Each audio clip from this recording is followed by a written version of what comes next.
ki khubor ka Batisi TV lawan rashapi da ka Orange Nissan Loomso pho near Fire Brigade Shillong. Admissions are open at BDW International School. Enroll now. Haba penpau ya kajing sngokhia halor kajing pen pthei bom IED ha police bazar ha ka janmit sngiu blai jong ka lai photrik ubanai kala lingkot 8000 arpuar ya ka bala shim jingkit khle da ka hanyo trap National Liberation Council menteri rangba jong ka jalnau Konrad Konggal Sangma ula ong ba ka jingyo kem jong ki polit yo Samla lot ubadang hapo khat prasnem karata kala pen sngokhia hadu kata-kata ya ka sarkar jilla Agajing ya keren mat kilat pathai khubor menteri rangba ula ongru baka sarkar kadon kamban Plie ya kilat ki kabu ne kabenta ki Samla khnang bakinam sha khring ha ki kam runa ruser ki bakta apat ya ka lawai jongki.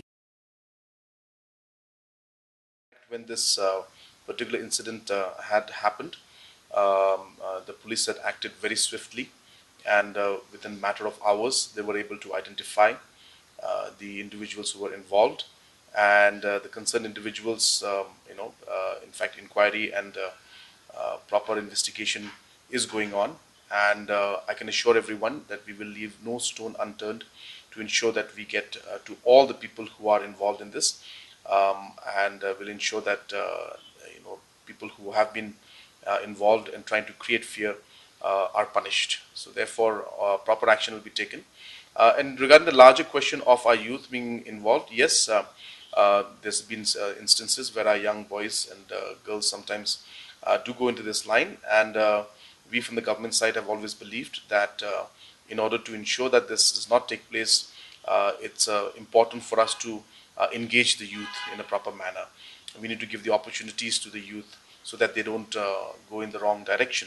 And that is the reason why this government has been focusing largely on entrepreneurship, creating of jobs through entrepreneurship. We have focused on the youth policy, and we realize that a large youth and large workforce is there in Meghalaya, and we need to continuously ensure that programs come in. So therefore, yes, it's an issue that I have always mentioned this. In fact, on my speech in 26th January also, as well as on 21st of January, I mentioned that ensuring that proper opportunities are given to the youth is going to be one of the challenges in the coming decades for us. And therefore, we are aware about it, and we'll do our best to ensure we address those issues.